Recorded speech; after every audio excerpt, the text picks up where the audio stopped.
सभी बच्चे इसको पोल सेक्शन के अंदर वोट करेंगे। हमने आपका चैट सेक्शन कर दिया है बंद कुछ समय के लिए। आपको स्क्रीन पर एक पर्सन दिखाया गया है, आप इस पर्सन को हल करेंगे, और हल करने के बाद में जल्दी से आप इसको पोल सेक्शन के अंदर वोट करेंगे। ठीक है, तो आपके सामने एक पर्सन आ गया है रिकॉल टेस्ट के नाम से। आप सभी बच्चे इसको पहले हल करेंगे, और हल करने के बाद में सभी बच्चे पोल सेक्शन के अंदर वोट करेंगे। दिया गया है कि यदि त्रिभुज एबीसी और त्रिभुज पीक्यूआर सर्वांग सम है।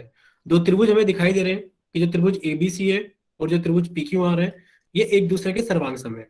ये रहा त्रिभुज एबीसी और ये रहा त्रिभुज पीक्यूआर, और ये दोनों एक दूसरे के सर्वांग सम है। यदि त्रिभुज एबीसी का क्षेत्रफल 40 सेंटीमीटर स्क्वायर है, तो आपने लिख दिया सर इस वाले त्रिभुज का जो क्षेत्रफल है वो है 40 सेंटीमीटर स्क्वायर। तो आपसे पूछा गया बताइए त्रिभुज पी क्यू आर की ऊंचाई कितनी होगी। यानी कि आपसे पी क्यू आर त्रिभुज के अंदर इसका पीएस का मान पूछा गया है कि बताइए इसकी ऊंचाई कितनी होगी। तो आप सभी बच्चे इसको जल्दी से हल करें, और हल करने के बाद में जल्दी से पोल सेक्शन के अंदर वोट करें। आप लोगों के पास में 2 मिनट है, 5:35 हो रही है, और जब 5:37 हो जाएगी तो हम आपको समझाना शुरू कर देंगे। तो सभी बच्चे इसको जल्दी से हल करें, और हल करने के बाद में जल्दी से पोल सेक्शन के अंदर इसको वोट करें।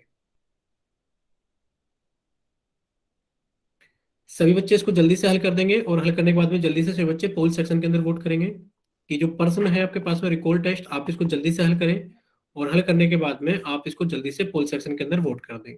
और जिन बच्चों के पास में पोल का ऑप्शन नहीं आता है, वो भी इसे साथ के साथ हल करें कि जैसे ही आपका पोल सेक्शन बंद किया जाएगा तो आपका चैट सेक्शन ऑन किया जाएगा। आप जल्दी से अपनी तरफ से अपना सही आंसर भेज देना कि आपकी तरफ से कौन सा गुड ऑप्शन इवनिंग सही है। Sir. Good evening, good evening. देखिए, यदि त्रिभुज एबीसी और त्रिभुज पीक्यूआर सर्वांग सम है, आपको स्क्रीन पर दो त्रिभुज दिखाए गए हैं कि एबीसी त्रिभुज त्रिभुज पीक्यूआर के सर्वांग सम है। आपको दिया गया है जो त्रिभुज एबीसी है उसका क्षेत्रफल 40 सेंटीमीटर स्क्वायर है, और आपसे पूछा गया है बताइए त्रिभुज पीक्यूआर की ऊंचाई कितनी होगी। तो आप सभी बच्चे इसको जल्दी से हल करें, और हल करने के बाद में जल्दी से पोल सेक्शन के अंदर वोट कर दें। फिर कॉपी चेक कर लेना कि किसने किया है। हाँ, कॉपी चेक करेंगे बच्चे। सभी बच्चे जल्दी से हल करें।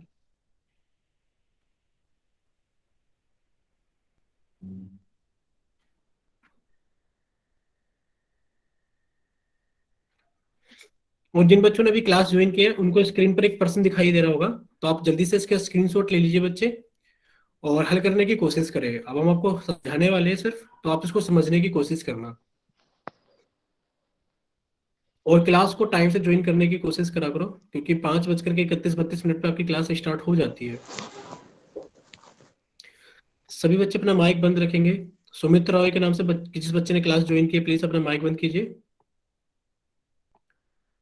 चलिए, अब आप लोगों के पास में आखिरी 10 सेकंड है कि जिन बच्चों ने पोल के अंदर आंसर नहीं किया है वो जल्दी से कर दें। आखिरी 10 सेकंड आप लोगों के पास में है। अब आप लोगों के पास में आखिरी 5 सेकंड है। 5, 4, 3, 2, 1। चलिए, अब आप लोगों का पोल सेक्शन एंड किया जाता है, और अब आप लोगों का चैट सेक्शन ऑन किया जाता है। तो जिन बच्चों के पास में पोल का ऑप्शन नहीं आता है वो जल्दी से चैट सेक्शन में जाइए, और अपनी तरफ से सही आंसर भेजिए कि आपकी तरफ से कौन सा ऑप्शन सही है। ठीक है, काफी सारे बच्चों का आंसर आ गया है। चलिए, ठीक है, अब हम आपका चैट सेक्शन फिर से बंद कर देते हैं ताकि आप अच्छे से ध्यान दे सकें। सामने देखिए सभी बच्चे, हमने आपका चैट सेक्शन फिर से बंद कर दिया है। सभी बच्चे सामने देखेंगे स्क्रीन पर। अब आप टाइप नहीं कर पाओगे, पहला आप अच्छे से समझ लीजिए, उसके बाद हम आपसे पूछेंगे कि समझ में आ गया कि नहीं आ गया। देखिए, आपको यहाँ पर दो त्रिभुज दिखाए गए हैं, और दोनों त्रिभुज में से कहा गया कि आपको जो त्रिभुज एबीसी है वो सर्वांग सम है त्रिभुज पीक्यूआर के। यानी कि त्रिभुज एबीसी सर्वांग सम है त्रिभुज पीक्यूआर के। तो आप कहोगे सर जब दो त्रिभुज सर्वांग सम होते हैं तो उनके क्षेत्रफल बराबर होते हैं। जैसे कि हमें इसका क्षेत्रफल दिया गया 40 सेंटीमीटर स्क्वायर, तो हम कह देंगे जो क्षेत्रफल इसका होगा वही क्षेत्रफल इसका भी होगा 40 सेंटीमीटर स्क्वायर। तो अब आपके पास में पीक्यूआर का क्षेत्रफल भी है, और आपके पास में पीक्यूआर का आधार भी है। बच्चे माइक बंद करेंगे सभी। और आपसे पीक्यूआर की ऊंचाई के बारे में पूछा गया है, तो आप क्या कहोगे? आप कहोगे सर इसके अंदर क्या लगा देते हैं। आधार भी है। बच्चे माइक बंद करेंगे सभी। और आपसे पीक्यूआर की ऊंचाई के बारे फूल में पूछा कुमार गया है। खोला के नाम से हमने बाहर निकाल दिया, अब आपको एंट्री नहीं मिलेगी फूल कुमार खोला के नाम से। बच्चे कोई भी बच्चा अपना माइक ओपन नहीं करेगा, वरना हम माइक को परमानेंटली बंद कर देंगे, आप अपनी तरफ से माइक ओपन नहीं कर पाओगे। ठीक है, सुमित रॉय के नाम से जो बच्चे हैं प्लीज आप इस चीज को समझो। अगर पूरा टाइम इसी चीज में निकलवा दोगे कि माइक बंद रखिए, तो आप पढ़ोगे कब बैठ करके। तो आप प्लीज माइक को बंद रखिए।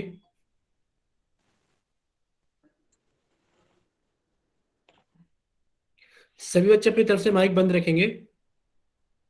अगर इस बार किसी बच्चे, सर मैं लेट हो गया, 2 बार हाँ बच्चे समझा हम दो। समझा ही रहे हैं, अभी तो कुछ हुआ नहीं है। आप सामने स्क्रीन पर देखना, कोई भी बच्चा अपना माइक ओपन नहीं करेगा। अगर कोई बच्चा इस बार माइक ओपन करेगा तो हम सभी के माइक बंद कर देंगे फिर।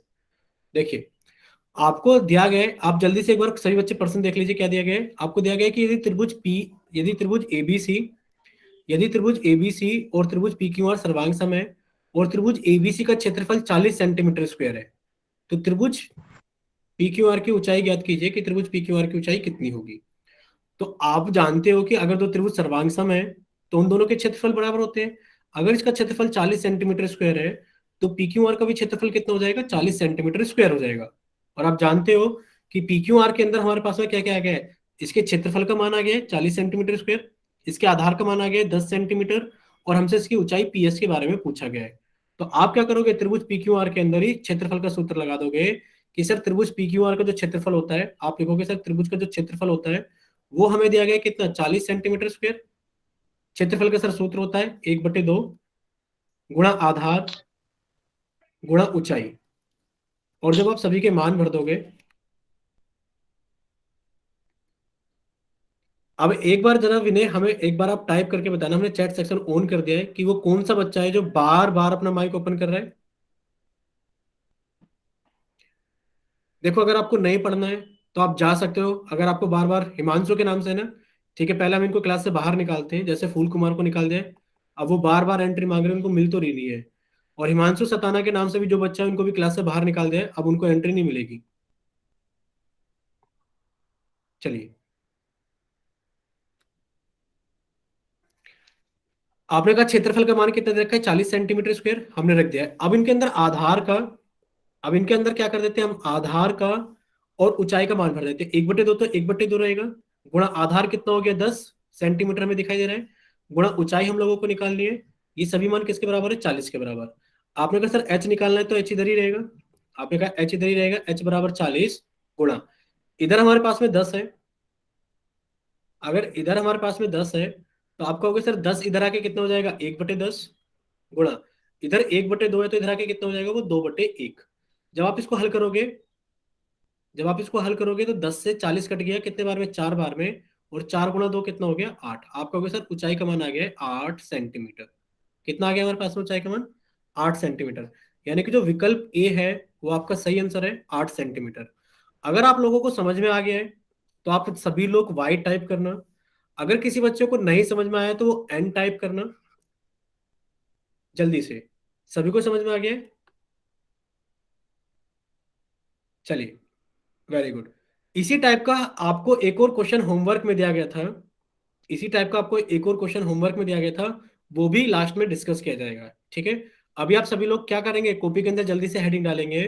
आज हम पढ़ेंगे सॉलिड फिगर्स, यानी कि अब हम पढ़ेंगे 3D शेप्स के बारे में। किसके बारे में पढ़ेंगे हम, 3D शेप्स, यानी कि हम पढ़ेंगे त्रिविमीय आकृति के बारे में। ठीक है, क्या होता है त्रिविमीय आकृति। अच्छा, आप एक चीज देख रहे होंगे कि आपके पास में दो चीजें होती हैं। देखिए, आपने देखा होगा कि सर, एक सेकंड, एक सेकंड, एक सेकंड में अभी कैमरा ऑन किया जा रहा है बच्चे, एक सेकंड रुकना।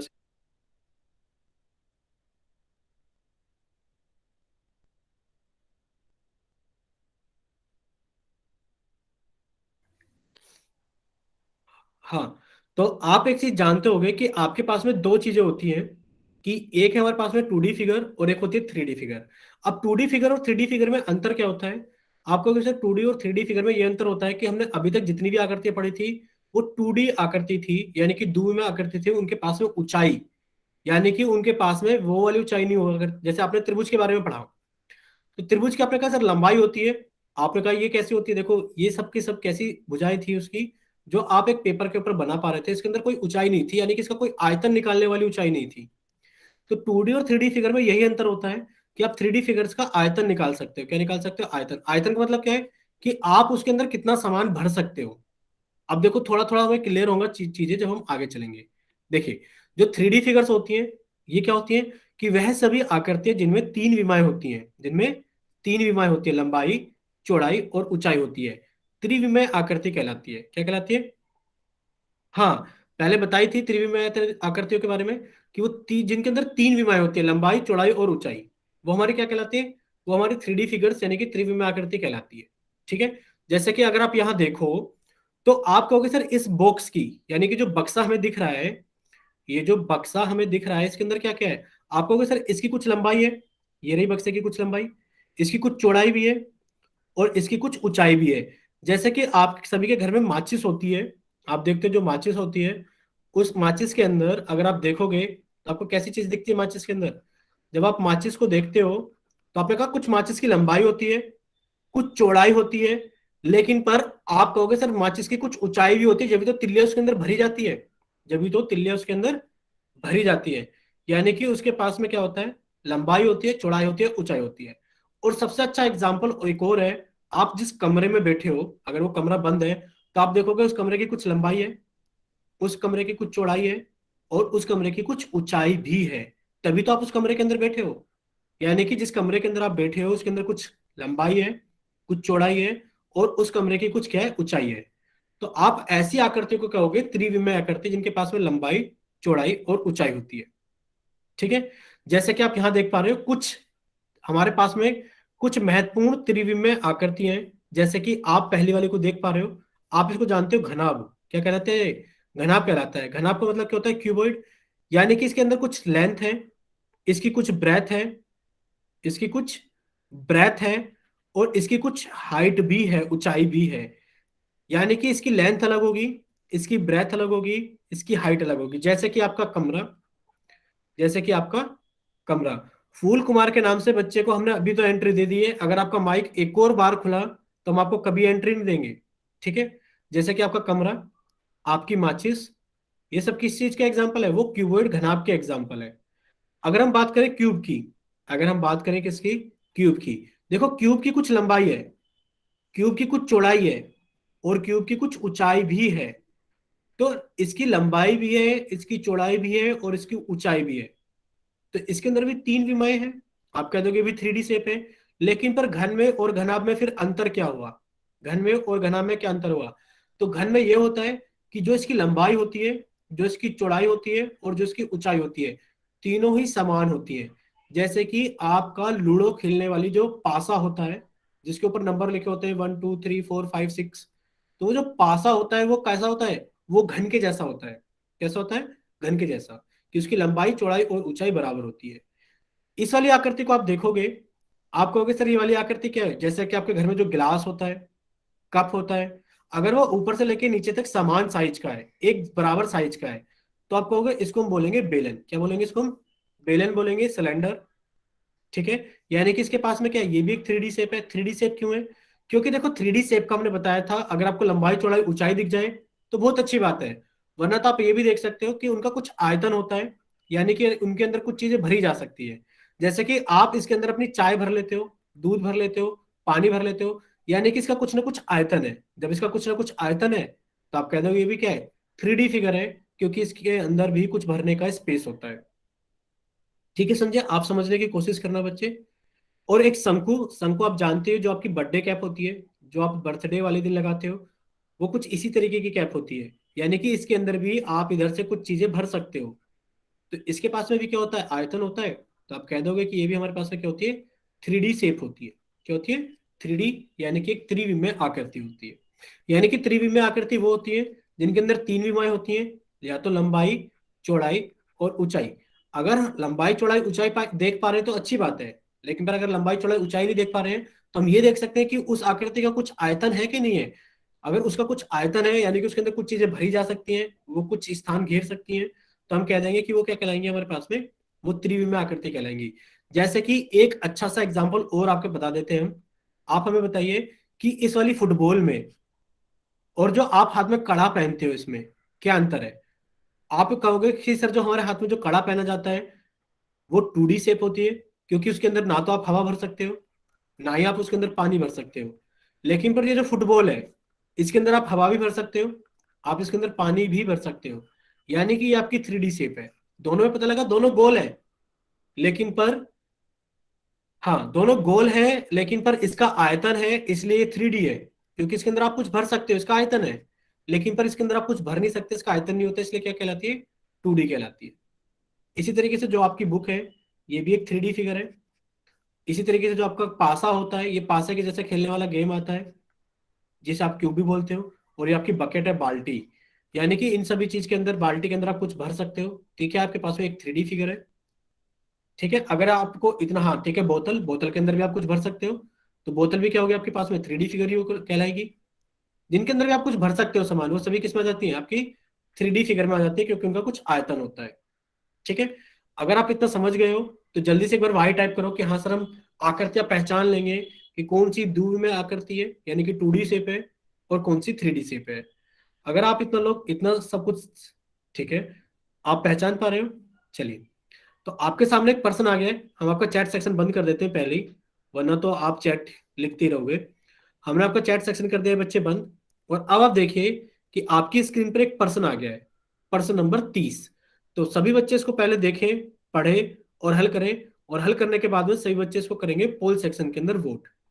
पर्सन नंबर 30 को सभी बच्चे पहले देखेंगे, पढ़ेंगे, और फिर इसको करेंगे वो पोल सेक्शन के अंदर वोट कि पर्सन नंबर 30 का कौन सा ऑप्शन सही है। पूछा गया कि बताइए इनमें से कौन सी आकृति एक त्रिविमीय यानी कि एक 3D शेप है। सभी बच्चे इसको जल्दी से हल करेंगे, और हल करने के बाद में जल्दी से पोल सेक्शन के अंदर वोट करेंगे। बहुत ही आसान प्रश्न है, बहुत ही आसान प्रश्न है, तो सभी बच्चे जल्दी से हल कर देंगे इसको।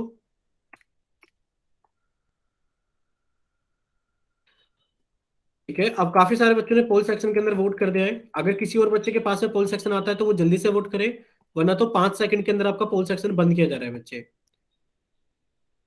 5 सेकंड के अंदर, 5, 4, 3, 2, 1। चलिए, अब आप लोगों का पोल सेक्शन एंड किया जाता है, और जिन बच्चों के पास में पोल ऑप्शन नहीं आता है उनके लिए चैट सेक्शन ऑन किया गया है, तो वो भी अपनी तरफ से सही ऑप्शन भेज सकते हैं कि आपकी तरफ से कौन सा ऑप्शन सही है। ठीक है, कुछ बच्चे गड़बड़ कर जा रहे हैं इसके अंदर भी।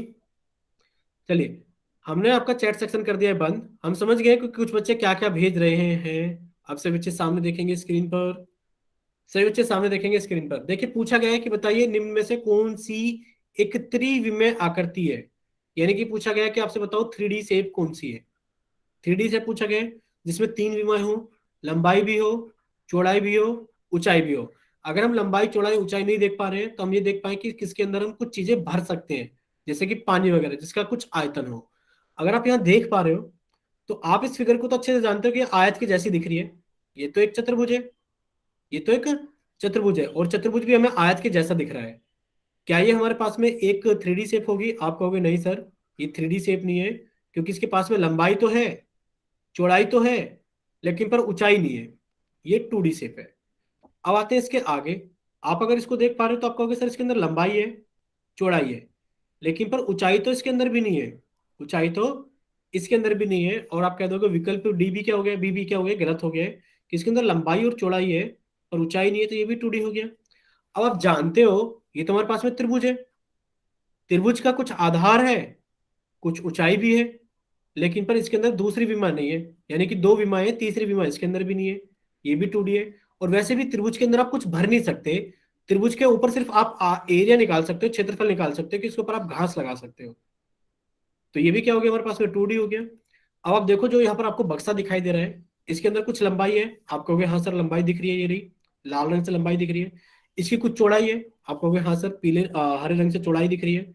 और इसकी कुछ ऊंचाई भी है, जो कि हमने किससे बना दिए, नीले रंग से बना दिए, शायद आप देख पा रहे हो, ये चीज उसकी ऊंचाई है। तो आप कहोगे इसके अंदर तीनों विमाएं हैं, लंबाई भी है, चौड़ाई भी है और ऊंचाई भी है। तो आप कहोगे ये क्या है, हमारे पास में एक 3D शेप है, यानी कि जो विकल्प डी है वो हमारा सही आंसर है। अगर इतना आप सभी को समझ में आ गया है तो हमने आप लोगों का चैट सेक्शन ऑन कर दिया है। जिन बच्चों ने बी और सी ऑप्शन भेजे थे वो आप जल्दी से बताइए, अगर समझ में आ गया तो वाई टाइप करें कि हाँ सर इसके अंदर 3 विमाएं डी वाले ऑप्शन में है। ठीक है, चलिए अब आगे चलते हैं। देखिए इसका तो डी ऑप्शन सही है, 3 विमाएं फिगर। अब आप देखो कि आपने सबसे पहले क्या चीज पढ़ी थी, आपने पढ़ा था सबसे पहले जब आपको उदाहरण दिखाए गए थे तो आपको घनाभ दिखाया गया था, यानी कि जो आपका माचिस का डिब्बा होता है या फिर आपका कंघा होता है। सुमित रॉय, आपको क्लास से बाहर निकाला जा रहा है और अब आपको एंट्री नहीं मिलेगी। ठीक है, चलिए। कोई भी बच्चा अपना माइक ओपन करेगा बेवजह में, उनको क्लास के अंदर एंट्री नहीं मिलेगी। जैसे अभी फूल कुमार बहुत देर तक क्लास के बाहर खड़े रहे थे, अगर कोई और बच्चा भी अपना क्लास के अंदर माइक ऑन करेगा तो उनको क्लास से बाहर निकाल दिया जाएगा। कितनी बार कहा है कि आप चैट सेक्शन के अंदर लिखकर भेजिए। चलिए, आपने जब 3D फिगर्स के बारे में पढ़ा था, जब आप उसके उदाहरण देख रहे थे, तो आपने घनाभ के बारे में पढ़ा था, आपने घन के बारे में देखा था, आपने बेलन के बारे में देखा था जो उदाहरण था, और आपने शंकु के बारे में देखा था। तो हमने जो पहला उदाहरण लिया था घनाभ, उसी के बारे में अब थोड़ा सा आगे पढ़ते हैं। कि अब हम पढ़ते हैं घनाभ के बारे में, कि घनाभ के फलक क्या होते हैं। फलक को हम फेसिस बोलते हैं। घनाभ के फेसिस यानी कि फलक क्या होते हैं, किनारे कितने होते हैं यानी कि उनकी एजिस कितनी होती है, शीर्ष यानी कि वर्टेक्स कितने होते हैं। चलिए देखते हैं घनाभ को अच्छे से। देखिए, यहाँ पर जो आपको आकृति दिखाई गई है वो आपको एक घनाभ की आकृति दिखाई गई है। यहाँ पर जो आपको दिखाई गई आकृति, ये क्या है, एक घनाभ की आकृति है। आप इसके अंदर हमें गिन के बताओ। देखो, यहाँ पर लिखा हुआ है घनाभ एक ऐसी त्रिविमीय आकृति होती है जिसके 6 आयतकार फलक होते हैं, जिसके 6 आयतकार फलक होते हैं। तो आप लोगों के पास में 1 मिनट का टाइम है, आप इस आकृति को अच्छे से देखिए जल्दी से। आप लोगों के पास में 1 मिनट का टाइम है, आप इस आकृति को अच्छे से देखिए, फिर हम आपसे कुछ क्वेश्चंस पूछेंगे।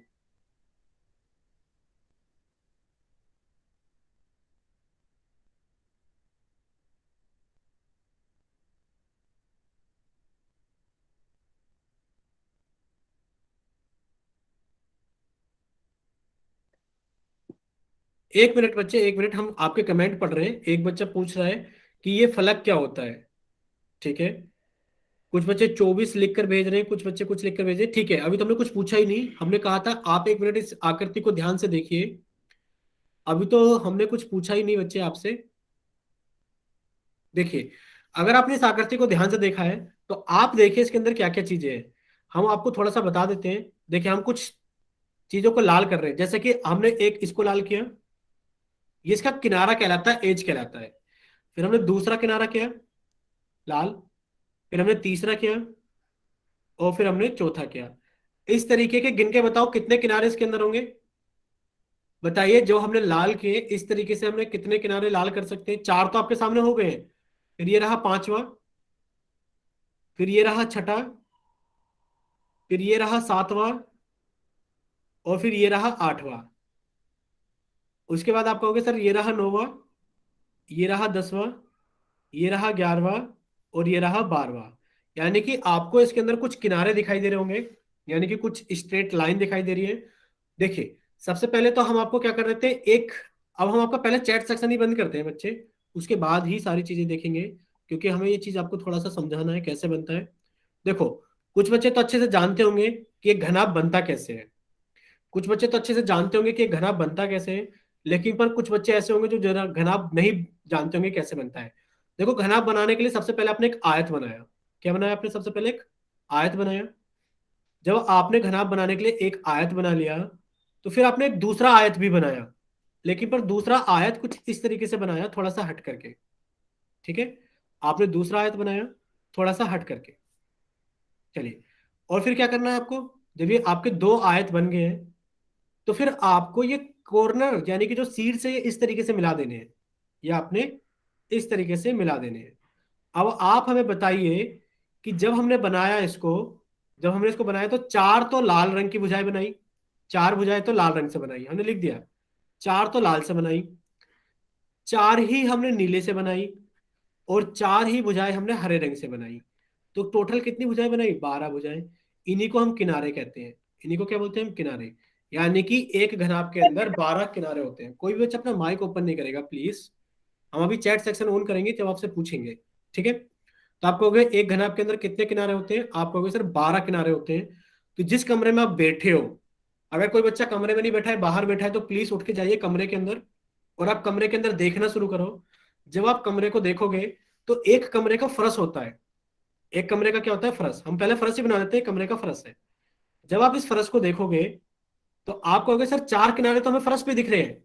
एक किनारा ये रहा, एक किनारा ये रहा, एक किनारा ये रहा, एक किनारा ये रहा। यानी कि आप जिस फर्श पे बैठे हो आप उसके चारों तरफ देख लो तो आप कहोगे सर हमें चार चीजें दिखाई देगी हैं, चार किनारे। और चार किनारे फिर आपको छत के दिखाई दे रहे होंगे, चार किनारे फिर आपको छत के दिखाई दे रहे होंगे, और फिर आपको चार कोने भी दिखाई दे रहे होंगे, जो आपके घर के अंदर चार कोने होते हैं, कमरे के अंदर चार कोने।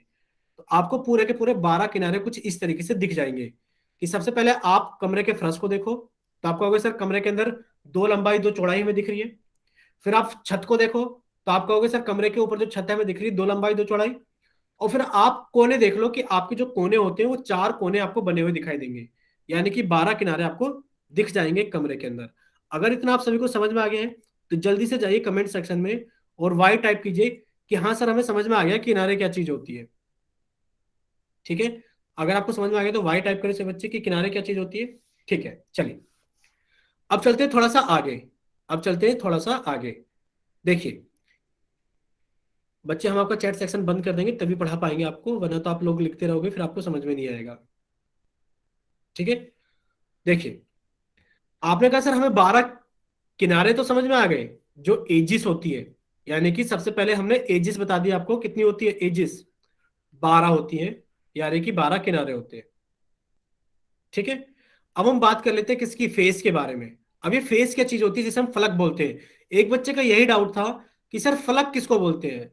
अब हम फलक के बारे में समझा रहे हैं, अब वो बच्चा ध्यान से सुने, सभी बच्चे ध्यान से सुनेंगे।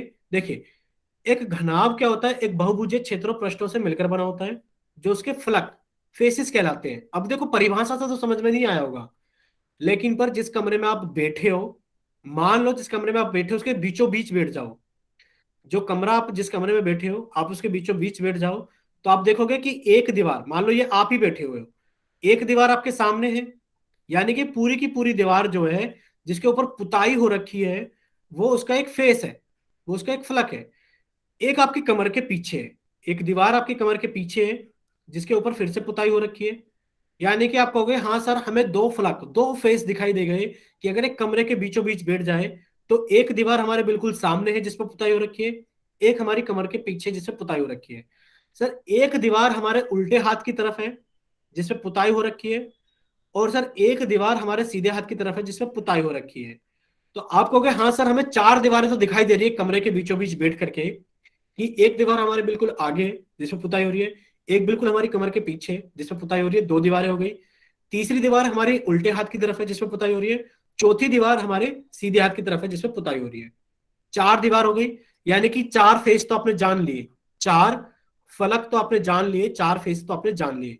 पांचवा छठा फलक का है, आप कहोगे सर जिस फर्श पे हम बैठे हैं वो भी तो एक फलक ही है, उसमें भी तो कुछ ना कुछ हो ही रखा है, या तो फर्श हो रखा है लाल रंग का, या फिर सफेद रंग का हमारा पत्थर लगा हुआ है, कुछ तो हो ही रखा है।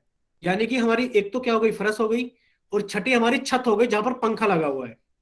छठा क्या होगा हमारा, छत, जहां पर हमारा पंखा लगा हुआ है कमरे के अंदर। तो आप कहोगे सर चार तो दीवारें, एक दो तीन चार, चार दीवारें, पांचवा फर्श और छठा छत, छह फलक होते हैं एक क्यूबॉइड के अंदर। अब आप हमें बताओ आपको समझ में आ गया फलक क्या होता है।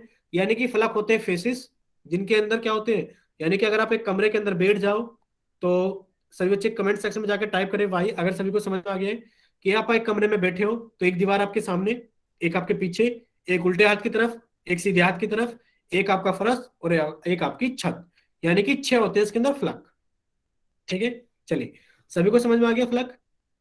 चलिए तो हम दो चीजें पढ़ चुके हैं, क्या क्या चीजें पढ़ चुके हैं, एक फलक के बारे में पढ़ चुके हैं, फेसिस के बारे में। कितने होते हैं फेसिस, छह, याद कर लो बैठे बैठे कि सर छह फेसिस होते हैं।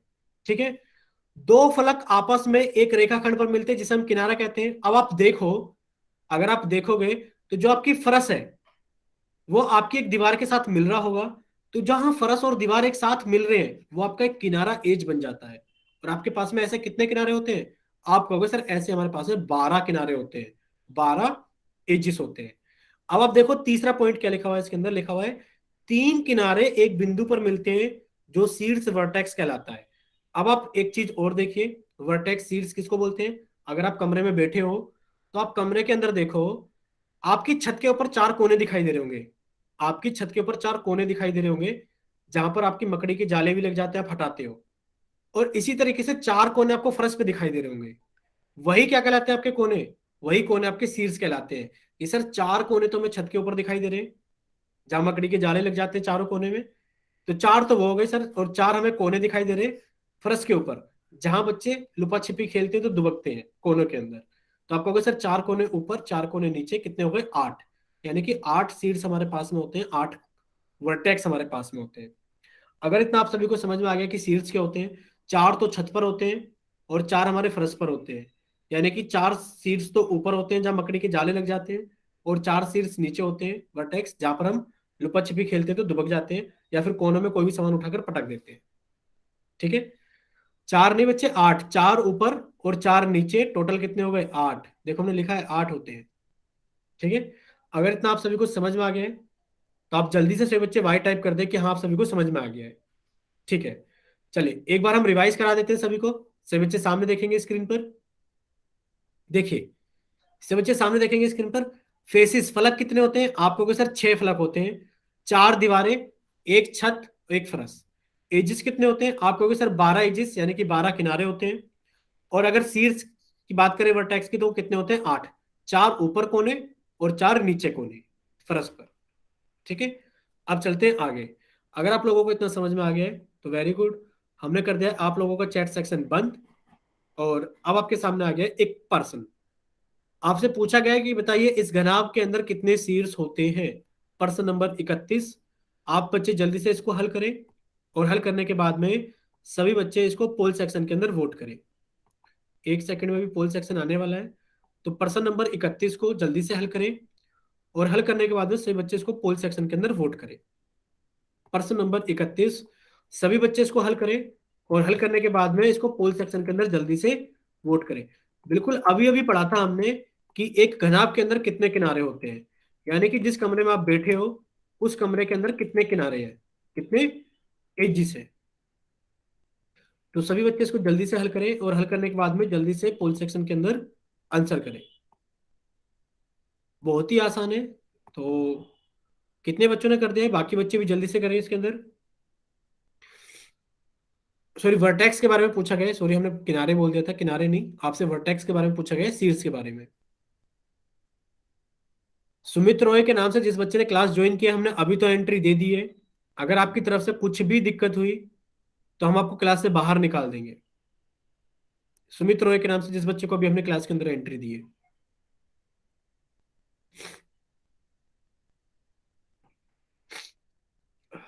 तो अब आप लोगों के पास में आखिरी 10 सेकंड है, क्योंकि काफी सारे बच्चों ने पोल सेक्शन के अंदर आंसर कर दिया है, तो बाकी बच्चे भी जल्दी से आंसर करें।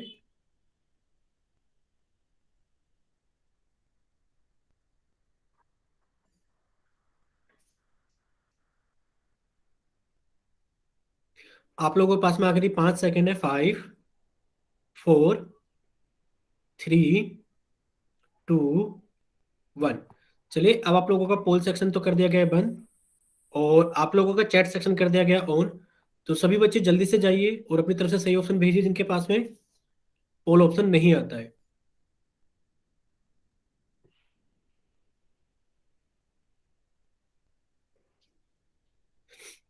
चलिए अब हमने आपका कर दिया चैट सेक्शन बंद। अब सभी बच्चे सामने देखिए स्क्रीन पर, अब सभी बच्चे सामने देखेंगे स्क्रीन पर, क्योंकि हमने कर दिया है आप लोगों का चैट सेक्शन बंद। काफी सारे बच्चों का आंसर ठीक है, लेकिन पर कुछ बच्चे हैं जिनका आंसर सही नहीं है। तो बच्चे ध्यान से समझे। देखिए आपसे पूछा गया है कि बताइए कितने सीड्स होते हैं, यानी कि कितने वर्टेक्स होते हैं। तो अगर आप सीड्स याद नहीं कर पा रहे हो तो आप कोने याद कर लो कि कितने कोने होते हैं, कितने कोने होते हैं। अगर आपसे कोने पूछे जाए तो आप कहोगे सर 4 कोने तो ऊपर होते हैं छत पर। अगर आप जिस कमरे में बैठे हो तो आप उस कमरे के देखिए, छत के ऊपर आपको 4 कोने दिखाई देंगे, जहां पर मकड़ी के जाले लग जाते हैं, आप हटाते हो उनको। 4 तो कोने ऊपर हो गए, और 4 ही कोने आपको नीचे दिखाई देंगे फर्श पर, जहां पर आप अपना बैट बॉल लेकर आते हो और कोने में लगा करके खड़ा कर देते हो। तो आपके पास में 4 कोने होते हैं नीचे। आपने कहा सर 4 कोने तो ऊपर, ये रहे। अब देखो आकृति में भी देख लो, यहाँ पर 4 तो ये रहे छत के ऊपर, 1, 2, 3, 4, और 4 होते हैं आपके नीचे, 1, 2, 3, 4।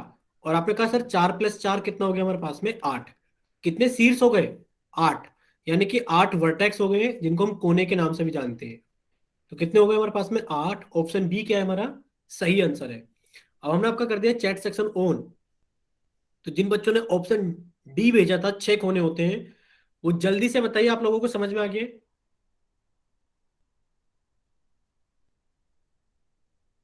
ठीक है, चलिए अगर आप लोगों को सभी को समझ में आ गया है तो अब हम चलते हैं आगे। देखिए इसका आंसर तो हो गया 8। अब आप लोगों के सामने एक और क्वेश्चन आ गया, क्वेश्चन नंबर 32। हमने कर दिया आप लोगों का चैट सेक्शन बंद और हमने कर दिया पोल सेक्शन ऑन। तो सभी बच्चे जल्दी से पोल में जाइए, जिन बच्चों के पास में पोल ऑप्शन आता है। आप क्वेश्चन नंबर 32 का जल्दी से आंसर भेजना कि आपकी तरफ से कौन सा ऑप्शन सही है 32 का। चलिए सभी बच्चे जल्दी से क्वेश्चन नंबर 32 को करेंगे और जल्दी से अपनी तरफ से आंसर भेजेंगे पोल सेक्शन के अंदर कि 32 का कौन सा ऑप्शन सही है। सभी बच्चे जल्दी से 32 को हल करेंगे।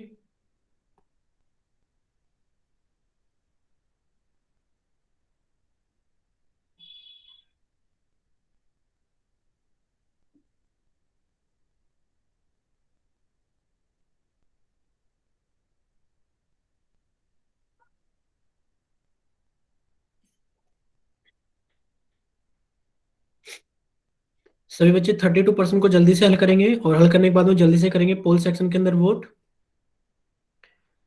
अब काफी सारे बच्चों ने तो आंसर कर दिया है, तो बाकी बच्चे भी जल्दी से कीजिए। आप लोगों के पास में आखिरी 20 सेकंड है। पूछा गया है कि जो आपको घनाभ दिखाया गया है जो इसमें हरे रंग से बना हुआ है वो क्या है, यानी कि आप उसको क्या बोलोगे।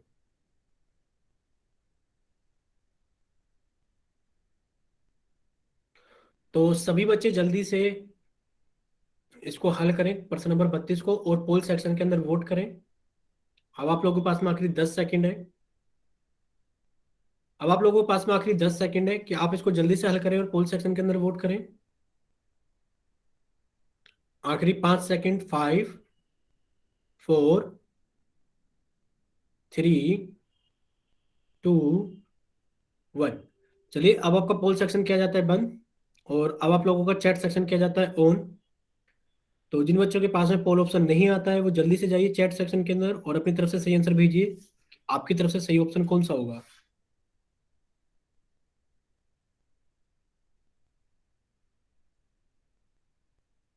चलिए अब आपका क्या जाता है चैट सेक्शन भी बंद। अब सभी बच्चे सामने देखेंगे। बहुत अच्छा, सभी बच्चों ने आंसर भेजे। देखो सबसे अच्छी बात होती है कि आप सभी अपने आंसर भेजते हो। जिनके पास में पोल ऑप्शन आता है वो पोल में भेज देते हैं, जिनके पास में पोल ऑप्शन नहीं आता वो चैट में भेज देते हैं। और उसी से पता लगता है कि कितने बच्चों को समझ में आया, कितने बच्चों को नहीं। जैसे कि अब हम बात करें, अगर हम बात करें कि पहले तो क्वेश्चन की बात कर लेते हैं कि दिए गए घनाभ में हरे रंग से क्या दर्शाया गया है। तो आप यहाँ घनाभ देख पा रहे हो और आपसे पूछा गया है कि ये हरे रंग से क्या क्या दर्शाया गया है। तो आप जानते हो ये जो दर्शाया गया है ये इसकी भुजाएं होती हैं। ये क्या होती है, इसकी भुजाएं होती है, जिन्हें हम क्या बोलते हैं बच्चे, जिन्हें हम बोलते हैं एजिस, किनारे। क्या बोलते हैं, एजिस, किनारे। तो सभी बच्चे सबसे पहले तो इसका आंसर देख लो कि जब भी कोई घनाभ बनाया जाता है तो जो लाइन आप बनाते हो, जैसे कि एक घनाभ हम आपको बनाकर दिखा देते हैं। देखिए अगर हम एक घनाभ बनाए तो सबसे पहले हमने ये लाइन खींची, फिर ये लाइन, फिर ये वाली लाइन, और फिर हमने ये वाली लाइन खींची, यानी कि हमने एक आयत बनाया। ये जो चारों लाइनें हैं ये इसकी एजिस यानी कि इसके किनारे कहलाएंगे।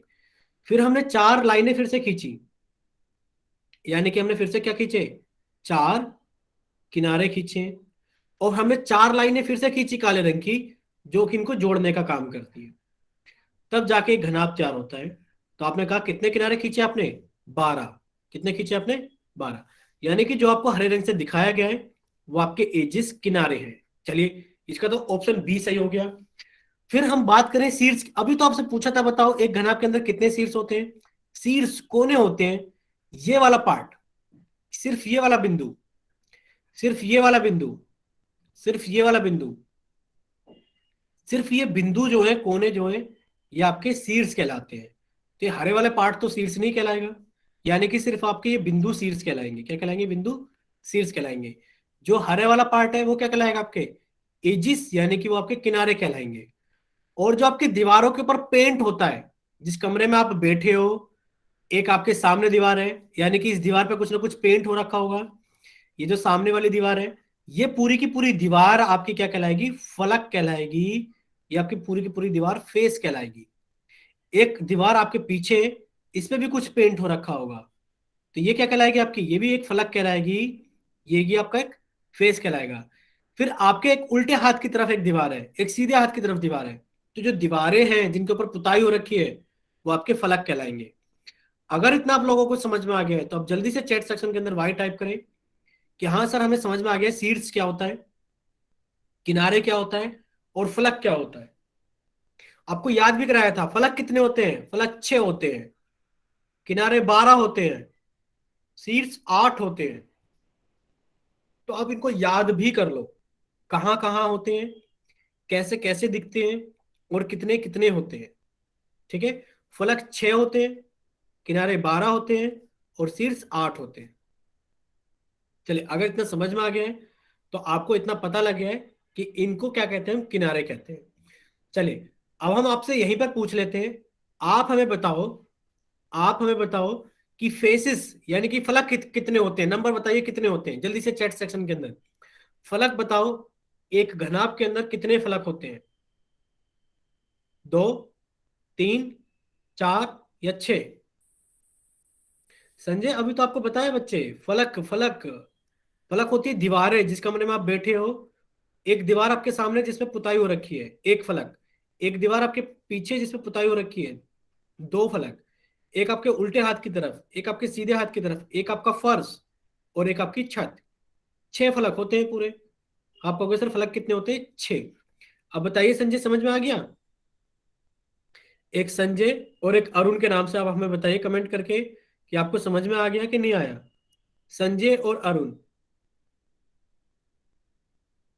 ठीक है। चलिए, अब आप सभी लोग कॉपी के अंदर हेडिंग डालेंगे क्यूब। देखो क्यूब, इसको हिंदी में बोलते हैं घन।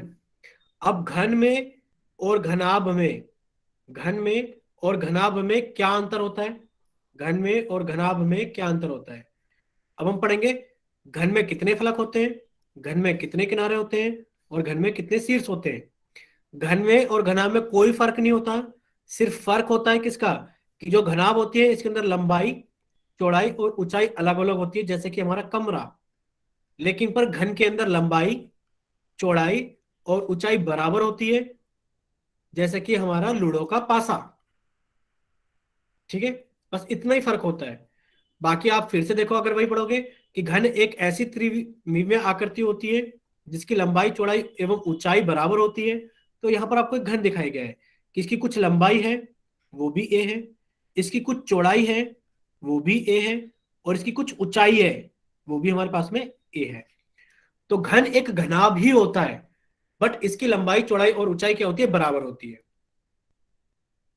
ठीक है, अब आप जानते हो कि फलक किसको कहते हैं, फेस। मान लो कि आपके घर में एक ऐसा कमरा है जिसकी लंबाई, चौड़ाई और ऊंचाई बराबर है। उस कमरे के बीचों बीच आप बैठे हो, तो आप कहोगे सर एक दीवार सामने, एक दीवार हमारे पीछे, एक उल्टे हाथ की तरफ, एक सीधे हाथ की तरफ, एक फर्श और एक छत। तो कितने फलक हो गए, आप कहोगे सर 6 फलक। कितने हो गए, 6। कितने किनारे हो जाएंगे सर, फिर से 12 किनारे हो जाएंगे। और अगर बात करें कितने कोने हो जाएंगे, तो फिर से 8 कोने हो जाएंगे, 4 छत के ऊपर और 4 फर्श के ऊपर, यानी कि जो नीचे होते हैं। ठीक है, अगर इतना समझ में आ गया तो जल्दी से वाई टाइप कर दो चैट सेक्शन के अंदर कि हाँ सर हमें समझ में आ गया, सब कुछ घनाभ के जैसा ही तो है। बस घनाभ में और घन में अंतर ही क्या है, सिर्फ इतना अंतर है कि घनाभ के अंदर लंबाई, चौड़ाई, ऊंचाई अलग अलग होती है, और इसके अंदर लंबाई, चौड़ाई, ऊंचाई सब बराबर होती है। ठीक है, अगर समझ में आ गया तो प्रश्न नंबर 33 आप लोगों के सामने है। तो आप लोगों का चैट सेक्शन कर दिया गया है बंद, आप इसको हल करें, और हल करने के बाद में सभी बच्चे जल्दी से क्या करें, इसको पोल सेक्शन के अंदर वोट करें प्रश्न नंबर 33 को। ठीक है, सभी बच्चे पोल सेक्शन के अंदर वोट करें कि एक घन के अंदर कितने किनारे होते हैं। अच्छे से पढ़ना कि आपसे क्या चीज पूछी जा रही है। ठीक है, तो किनारे पूछे जा रहे हैं, इस बार आपको किनारे याद होने चाहिए, इस बार आपसे शीर्ष या फलक नहीं पूछे जा रहे हैं। तो सभी बच्चे अच्छे से सोच समझ के याद करके आंसर देना कि आपने याद किया होगा। अभी हमने बताया भी था कि कितने किनारे होते हैं। तो सभी बच्चे इसको जल्दी से हल करें, और हल करने के बाद में जल्दी से पोल सेक्शन के अंदर वोट करें। और अब काफी सारे बच्चों ने पोल सेक्शन के अंदर वोट कर दिया है, तो अब आप लोगों के पास में आखिरी 20 सेकंड है कि बाकी बच्चे भी क्या करें, जल्दी से पोल सेक्शन के अंदर वोट करें। आप लोगों के पास में आखिरी 20 सेकंड है, सभी बच्चे जल्दी से हल करें और हल करने के बाद में जल्दी से पोल सेक्शन के अंदर वोट करें पर्सन नंबर 33। जल्दी से सभी बच्चे हल करेंगे, अभी रहते हैं कुछ बच्चे। अब आप लोगों के पास में आखिरी 10 सेकंड है कि सभी बच्चे जल्दी से इसको हल करें और जल्दी से पोल सेक्शन के अंदर वोट कर दें। बहुत ही आसान सवाल है, सिर्फ आपको याद होने चाहिए कि कितने किनारे होते हैं। बैठ के गिनोगे तो नहीं बार बार पेपर के अंदर। और अब आप लोगों के पास में आखिरी 5 सेकंड है। 5, अभी कुछ बच्चे रहते हैं वो जल्दी से वोट कर दो। 5, 4, 3, 2, 1।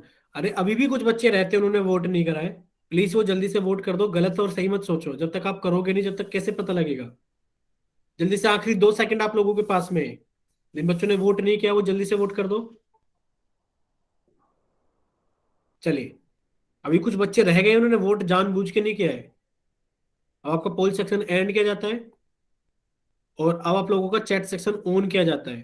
तो जिन बच्चों के पास में पोल ऑप्शन नहीं आता है वो जल्दी से जाइए चैट सेक्शन में और अपनी तरफ से सही आंसर भेजिए कि आपकी तरफ से कौन सा ऑप्शन सही है। ठीक है। आ, अरुण कुमार के नाम से, अरुण कुमार खोला के ठीक है, अरुण कुमार और गुड़िया कुमारी। देखो, 2 बच्चे तो हमने देख लिए, अरुण कुमार, गुड़िया कुमारी और रमन सताना और सचिन वत्स। ठीक है, सर मेरा सचिन पोल वत्स का ने, ऑप्शन नहीं आता। ठीक है कोई बात नहीं, आपने चैट सेक्शन में आंसर भेज दिया, हमने देख लिया है। तो चलिए देखते हैं आपसे क्या चीज पूछी गई थी और कुछ बच्चों ने क्या कर दिया। जैसे सुमित रॉय के नाम से बच्चे ने, अमन कुमार के नाम से बच्चे ने कुछ अलग ही ऑप्शन भेज दिए, मुरारी कुमार के नाम से। देखिए, आपसे बच्चे पूछा गया था कि एक घन में कितने किनारे होते हैं, आपसे एजिस के बारे में पूछा गया था। अरे अभी तो बताया था, एजिस क्या होती है। जब एक घन या घनाभ को आप बनाते हो तो बनाते वक्त जो आप लाइनें बनाते हो, एक लाइन, दूसरी लाइन, तीसरी लाइन, चौथी लाइन, ये लाइनें ही तो आपके किनारे कहलाते हैं। अब 4 लाइन तो आप बना चुके हो, अब ये रही 5वीं लाइन, ये रही 6ठी लाइन, ये रही 7वीं लाइन और ये रही 8वीं लाइन। आप 8 लाइन बना चुके हो और 8 के बाद में आपने क्या किया, 9, 10, 11, 12। यानी कि इस घन को बनाते वक्त आपने कितने किनारे बनाए हैं, कितने एजेस बनाए हैं, आप कहोगे सर 12। कितने बनाए हैं, 12। ऑप्शन नंबर सी आपका सही है, 12। अगर इतना सभी को समझ में आ गया है तो हमने चैट सेक्शन ऑन कर दिया है। जिन बच्चों ने इसका ऑप्शन बी भेजा था वो किनारे और कोने में कंफ्यूज हो गए हैं, तो उनको समझ में आ गया है ना, किनारे अलग होते हैं, कोने अलग होते हैं। ठीक है, चलिए तो अब आगे चलते हैं। आगे आपके सामने एक और पर्सन आ गया है, आप इसको जल्दी से हल करें और हल करने के बाद में पोल सेक्शन के अंदर वोट करें। हमने कर दिया आपका चैट सेक्शन बंद और आपका पोल सेक्शन कर दिया गया है ऑन। तो आप पर्सन नंबर 34 को जल्दी से हल करें और हल करने के बाद में पोल सेक्शन के अंदर जल्दी से वोट करें। पर्सन नंबर 34 को आप जल्दी से हल करें और हल करने के बाद में जल्दी से पोल सेक्शन के अंदर वोट करें। यदि किसी घनाभ की लंबाई, चौड़ाई और ऊंचाई बराबर है, अभी आपको बताया गया था कि अगर किसी घनाभ की लंबाई, चौड़ाई और ऊंचाई बराबर हो जाए तो वो क्या कहलाता है। बताइए कि अगर किसी घनाभ की लंबाई, चौड़ाई, ऊंचाई बराबर हो जाए तो वो क्या कहलाता है। आपको टिक लगाना है कि कौन सा ऑप्शन इसका सही होगा। चलिए, सभी बच्चे जल्दी से इसको हल करेंगे और हल करने के बाद में जल्दी से पोल सेक्शन के अंदर इसको वोट करेंगे।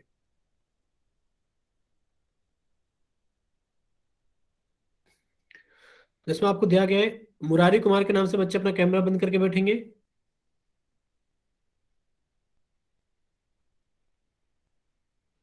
चलिए, अब आप लोगों के पास में आखिरी 20 सेकंड है क्योंकि काफी सारे बच्चों ने पोल सेक्शन के अंदर वोट कर दिया है। तो बाकी बच्चे, जिन बच्चों के पास में पोल सेक्शन आता है, हमें पता है कितने बच्चों के पास में आता है, तो वो जल्दी से हल करें और हल करने के बाद में जल्दी से पोल सेक्शन के अंदर वोट करें।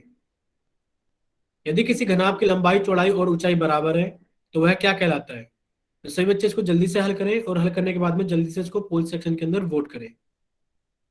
अब आप लोगों के पास में आखिरी 10 सेकंड है, सभी बच्चे इसको जल्दी से हल करें और हल करने के बाद में जल्दी से पोल सेक्शन के अंदर वोट कर दें। आखिरी 5 सेकंड। 5, 4, 3, 2, 1। कहीं आप लोग गड़बड़ करते हो कि अभी 2 बच्चे ऐसे बच जा रहे हैं जिन्होंने पोल सेक्शन के अंदर वोट नहीं करा पर उनके पास में पोल का ऑप्शन आता है। ये धोखा देते हो आप अपने आप को कि आप सोचते हो कि नहीं कर पा रहे तो वोट नहीं करेंगे। कितनी बार कहा है कि वोट सभी लोग क्या करो जिनके पास में पोल ऑप्शन आता है। चलिए, जिन बच्चों के पास में पोल ऑप्शन नहीं आता है वो जल्दी से जाइए चैट सेक्शन के अंदर। देखो, एक बच्चा है दानवीर के नाम से, ठीक है, बाकी सभी का ठीक है। हमने आपका चैट सेक्शन कर दिया है बंद, और अब सभी बच्चे सामने देखिए स्क्रीन पर, हमने कर दिया चैट सेक्शन बंद। एक है गुड़िया कुमार के नाम से, ठीक है, उन बच्चों के गलत है। देखिए, एक घनाभ जिसकी लंबाई चौड़ाई और ऊंचाई बराबर हो, एक घनाभ यदि उसकी लंबाई चौड़ाई और ऊंचाई बराबर है। अरे भाई, घनाभ कैसा होता है? आप कहोगे सर घनाभ तो कुछ ऐसा होता है कि एक आयत बनाया, फिर दूसरा आयत बनाया, सॉरी, एक आयत बनाया और फिर दूसरा आयत बनाया, यानी कि इसके अंदर लंबाई और चौड़ाई अलग अलग है। लेकिन पर अगर लंबाई चौड़ाई और ऊंचाई बराबर हो जाएगी तो वो घनाभ के जैसा ही तो रहेगा, यानी कि वो आपके कमरे के जैसा ही रहेगा। जब वो आपके कमरे के जैसा ही रहेगा तो वो कैसा दिखेगा आपको? घन के जैसा दिखेगा। अगर इसकी लंबाई चौड़ाई और ऊंचाई बराबर हो जाएगी तो वो कैसा दिखेगा आपको? कुछ इस तरीके का कमरा दिखेगा जैसा आपको लूडो का पासा। तो आप लोग कैसे नहीं समझ पा रहे हो कि जब आपके पास में एक घनाभ है, अगर उसकी लंबाई चौड़ाई ऊंचाई बराबर हो जाएगी तो वो क्या कहलाएगा? वो कहलाएगा आपका घन। क्या कहलाएगा वो आपका? घन। तो आप इन दोनों आकृतियों को याद कर लो कि घन क्या होता है, घनाभ क्या होता है। आप इनको याद कर लो, घन और क्या क्या होता है, घनाभ क्या होता है। इसको हम घनाभ कहते हैं। क्या कहते हैं इसको? हम घनाभ कहते हैं, और इसको हम घन कहते हैं। और सब बच्चे इनको याद कर लो कैसे बनते हैं, हमने बार बार बना के दिखाया है, और कैसे दिखते हैं और इनका नाम क्या क्या है। अगर एक घनाभ की लंबाई चौड़ाई और ऊंचाई सभी बराबर हो जाए तो वो घन कहलाता है। क्या कहलाता है वो? घन। ऑप्शन ए इसका सही आंसर है कि ये घन कहलाएगा। अगर इतना आप सभी को समझ में आ गया है तो हमने आपके चैट सेक्शन कर दिए ऑन। तो सभी बच्चे जल्दी से जाइए चैट सेक्शन में, एक बार जल्दी से वाई टाइप कीजिए कि हाँ सर समझ में आ गया है। चलिए, ठीक है। देखो, अब सभी बच्चे सामने देखेंगे स्क्रीन पर, हमने लास्ट क्लास के अंदर आपको एक प्रश्न करने के लिए दिया था। क्या दिया था हमने आपको? लास्ट क्लास में एक प्रश्न करने के लिए दिया था। तो ये तो है आपका आज का होमवर्क। सही बच्चे अपना होमवर्क नोट कर लेंगे कि आज का आपका होमवर्क है प्रश्नावली 9.1, जो कि पेज नंबर 124 पर है, और वो आपको करनी है। उसमें 4 सवाल है, 1 से लेकर 4 तक, ठीक है। अभी हम आपको स्क्रीनशॉट भी दे देंगे, पर आपको ये होमवर्क में दिया गया था क्वेश्चन। अब आप सभी बच्चे इसका आंसर भेजिए। हाँ, जा सकते हैं, पर ये क्वेश्चन होमवर्क में दिया था बच्चे, इस क्वेश्चन को डिस्कस करते हैं। बताइए इसका आंसर क्या था? सभी बच्चे बताएंगे इसका आंसर क्या था। हमने कहा था क्लास के लास्ट में डिस्कस करा जाएगा होमवर्क में जो क्वेश्चन दिया गया है। तो सभी बच्चे इसका आंसर बताइए, कितना था आंसर? ठीक है, काफी सारे बच्चों का आंसर आ गया है और सभी का आंसर ठीक है। हम एक बार एक्सप्लेन कर देते हैं जल्दी से। जैसे कि आपने रिकॉल क्वेश्चन करा था वैसे ही क्वेश्चन ये भी है। यदि त्रिभुज एबीसी और पी क्यू आर सर्वांग सम है, आपने कहा सर ये दोनों त्रिभुज सर्वांग सम है। अगर ये दोनों त्रिभुज सर्वांग सम है तो आपने कहा सर इसका क्षेत्रफल हमें 28 सेंटीमीटर स्क्वायर दे रखा है, तो इसका भी क्षेत्रफल कितना हो जाएगा? 28 सेंटीमीटर स्क्वायर हो जाएगा। इसका भी क्षेत्रफल कितना हो जाएगा? 28 सेंटीमीटर स्क्वायर। अब आपको पता लग गया त्रिभुज पी क्यू आर का क्षेत्रफल 28 सेंटीमीटर स्क्वायर है। आपसे पी क्यू आर का आधार पूछा गया है, तो आपने कहा सर क्षेत्रफल तो हमें दे दिया गया है कितना? 28 सेंटीमीटर स्क्वायर। और सर क्षेत्रफल का सूत्र होता है 1/2 गुणा आधार बेस गुणा ऊंचाई h। ये 28 है। सभी का मान भर देते हैं। सर 1/2 1/2 रहेगा, आधार हमें निकालना है, ऊंचाई का मान 7 है। जब आप इसको हल करोगे कि जो आधार का मान आएगा वो कितना आ जाएगा? आपने कहा सर आधार का मान रहेंगे, यानी कि बी तो इधर ही रहेगा, बेस वो जाएगा सर 28 गुणा, इधर 7 है तो इधर आके 1/7 हो गया, गुणा इधर 1/2 है तो इधर आके 2/1 हो गया। जब आप इसको हल करोगे तो 7 से कट के 28 कितने टाइम पे? 4 टाइम पे, और 4 गुणा 2 कितना हो गया? 8। आप कहोगे सर बेस यानी कि आधार का मान कितना हो गया? 8 सेंटीमीटर। तो ये सभी बच्चों को सही था। अगर आप लोगों को सभी को समझ में आ गया है, जिन बच्चों ने नहीं किया था तो आप लोग जल्दी से एक बार वाई टाइप कर दो कि हाँ सर हमें समझ में आ गया है, और जिन्होंने किया है उनका आंसर ठीक था। तो फिर आप लोग सभी क्या